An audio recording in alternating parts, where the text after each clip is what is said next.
J'ai eu la chance de rencontrer Norman et Hugo tout seul. Il faut dire que je suis plutôt méga fan. Après les avoir rencontrés, je me sentais bien. Le lendemain aussi d'ailleurs. Faut dire que la semaine d'après... Bon, par contre, au bout d'un mois... Déjà, quand j'ai su que j'allais les voir, j'étais en mode suricate prédateur. C'était pas des papillons que j'avais dans le ventre. Non, non. C'était du popcorn en pleine explosion. Et quand je les ai vus, là, devant moi... Sérieux, être fan, c'est comme une drogue dure, mais c'est plus sain et c'est légal! Fan, c'est bien. Ceci est un message sponsorisé par le ministère des Affaires sociales et de la Santé. Il existe 3 catégories de fans. Il y a le fan qui croit que la star c'est son ami. Hé, ça va mon frère? Ah, comment je kiffe trop ce que tu fais! Allez, viens, on fait une photo, viens, allez, viens! Merci, mais il faut vraiment que j'y aille là. Je te dis, je donne une photo, tu viens, t'as cru t'étais qui? Il y a la fan hystérique qui a l'air d'endurer une souffrance plutôt cool. Il est trop fort! Je peux avoir un autographe? Merci! C'est le plus beau jour de ma vie! Et il y a moi, la fan à retardement. T'as géré ce soir, t'étais au top. Hein. Merci, hein. Vraiment, hein. Salut!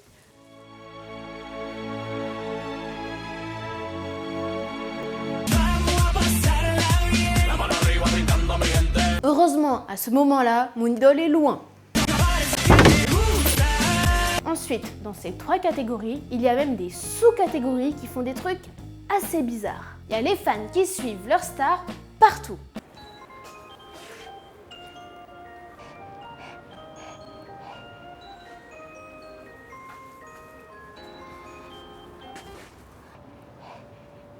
Il y a ceux qui ont appris par cœur le Wikipédia sur la star, voire plus, qui l'ont écrit. Est-ce que tu savais que c'est en 2008, après qu'elle ait viré son agent qui lui avait apporté du café froid, qu'elle a goûté pour la première fois au beurre de cacahuète? Moi je trouve ça exceptionnel. La vie de cette femme est incroyable. Parfois, il y en a qui font des trucs encore plus chelous. C'est la brosse à dents qu'il a utilisée quand il était de passage à Paris. Ah mais je l'utilise qu'une seule fois par an, hein, le jour de son anniversaire. Hein. Comme ça on partage le même ADN, tu vois. En plus, quand t'es fan, tu ne peux pas laisser les autres critiquer ton idole. Donc tu vas jusqu'à contredire la personne, même si ça n'a aucun sens. Quitte à dire que Nicki Minaj est naturelle, que Chris Brown est doux comme un agneau, et que Miley Cyrus s'est distinguée. Tu défends ton protégé jusqu'à la mort! Enfin, la sienne. En fait, être fan, c'est comme faire partie d'une secte. On peut tout d'abord dire que je suis hooligan parce que tu vois, Bruno Mars, c'est mon idole, il est juste au top. Je suis un petit peu Bunny Bear parce qu'il faut dire que Justin il est quand même plutôt super canon. Moi, je pense que je suis geek, ça c'est dans ma nature. Je regarde Glee matin, midi, soir. Et toi, t'es quoi? Moi, je suis normande. Enfin, tout ça, c'est de mon point de vue de fan. Hein, parce que moi, si j'étais célèbre, j'aurais trop peur de sortir.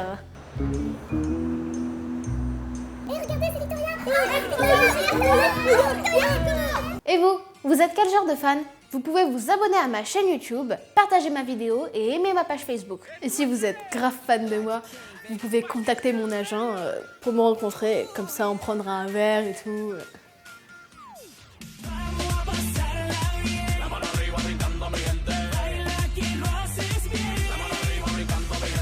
Bravo à Guillaume pour son commentaire le plus original sur ma vidéo précédente. Les filles, la prochaine fois que tu vois une fille qui arrive à faire ça, inquiète-toi, c'est peut-être pas une fille.